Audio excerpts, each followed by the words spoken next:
Si Kai na kaya ang Pinoy Big Brother Gen 11 big winner?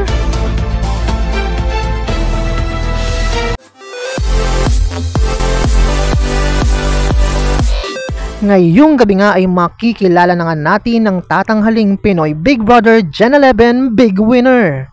Dahil ayon nga sa latest tally of votes ay sobrang dikit nga ng labanan sa botohan. Samantala may haka-haka nga ang mga netizens na si Kai daw ang tatanghaling big winner.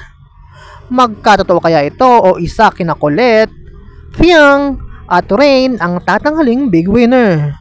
Tutok na dahil malapit na nga nating makilala ang big winner.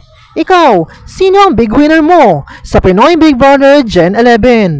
For more videos, just don't forget to like, share, and comment, and don't forget to subscribe!